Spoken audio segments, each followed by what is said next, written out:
10 майга карата күндүн маанилүү жаңылыктары менен тааныштырабыз. Саламатсыздарбы?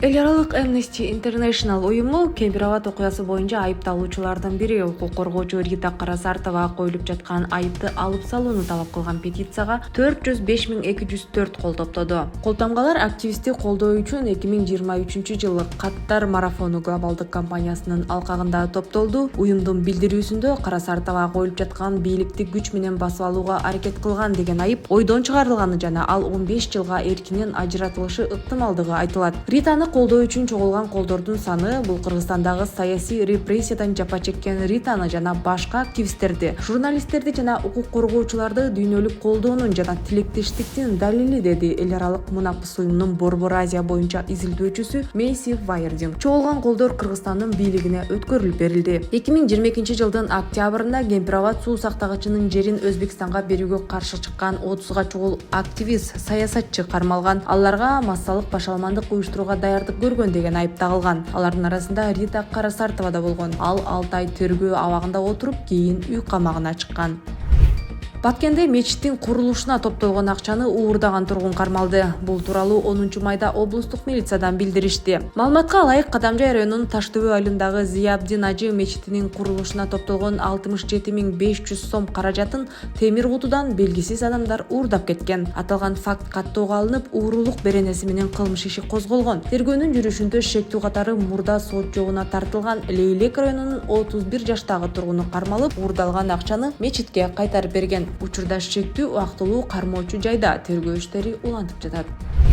Президент Садыр Жапаров Кыргызстандан чет өлкөгө жашыруун алтын чыгарылып кетип жатканы айтылган соц түйүндөгү видеону көрүп күлкүсү келгенин айтты. Алтын уурдап башка өлкөлөргө чыгарып жаткан кишилер ошондой видео жасап, анан социалдык тармакка өздөрү таратат беле. Бүгүнкү күндө биздин өлкөдө мамлекетке тийиштүү алтын кендерден тоннасын бул жака коюлуп, 1 грамм алтынды да эч ким уурдай албайт деп ишендирди ал. Президент алтынга байланыштуу ишке анын бир тууганы тиешеси бар деген пикирге алар чет өлкөгө бир нерсе чыгармак турсун, сырттан ташып жатышат деп жооп берди. Мен канча убакыт президент болуп отурам билбейм, аны бир Кудай өзү билет. Мөөнөтүм бүтүп кызматтан кетип жатканда өзүм эле эмес, бир туугандарым, бала чакамдын кимиси өлкөбүзгө канча каражатты кайдан инвестиция кылып алып келгени, кайсыл мекемелерди курушканы, кайсыл тармакка канча каражат салганы, кыргыз элине, мамлекетибизге кандай пайда алып келишкени жөнүндө ар бирине отчет бердирем, деди Жапаров. Ошондой эле ал азыркы учурда алтындын улуттук кору 52 тонна экенин белгилеп, элди жалган видеолорго ишенбөөгө чакырды.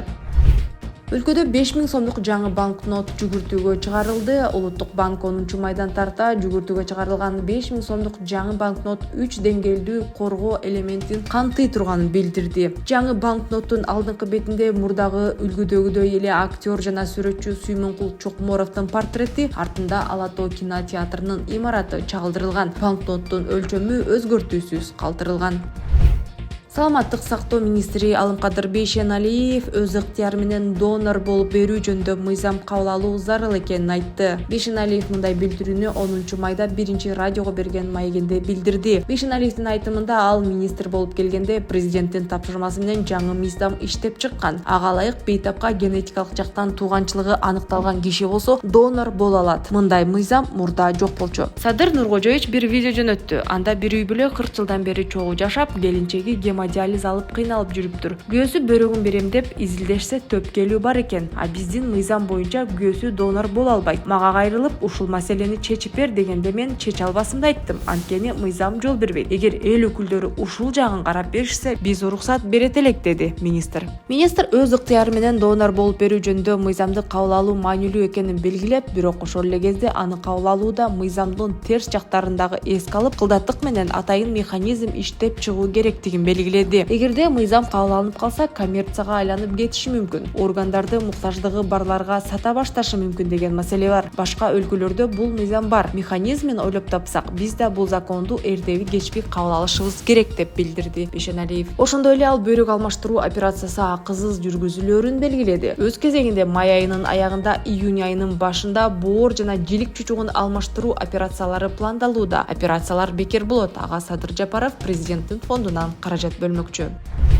УКМК Жалал Абадтагы 412 миллион сомго бааланган Шабдалы Зар базары мамлекетке өткөнүн билдирди. Атайын кызмат маалымдагандай, аталган базар жайгашкан жер тилкеси 94-жылы Жалал Абад шаардык мэриясы тарабынан Дустилик ишканасы менен байланышы бар жеке компанияга мыйзамсыз бөлүнүп берилген. Ал жердеги акциялардын контролдук пакетинин 85% Кыргызстандагы өзбек коомчулугунун мурдагы жетекчиси Кадыржан Батыровго таандык болгон. Базардын жалпы баасы 412 миллион 111 миң сомду түзөт. Маалыматка ылайык, Жалал Абад шаардык мэриясынан жерди мыйзамсыз сатып алган Батыров 2009-жылы жалган бүтүм аркылуу өзүнө байланышы бар эки кыргыз жараны менен сатуу келишимин түзгөн. Бул кылмыш ишинин материалдарына тиркелген архивдик документтер аркылуу далилденген. Аталган жер тилке бир нече жылдар бою соода базары катары колдонулган. Азыркы учурда жергиликтүү бюджетти колдоо жана шаарды көрктөндүрүү үчүн мамлекеттик мүлктү башкаруу боюнча мамлекеттик агенттиги тарабынан Шабдалы Зар соода комплексин Жалал Абад шаарынын мэриясынын балансына өткөрүп берүү процесси жүрүп жатат деп айтылат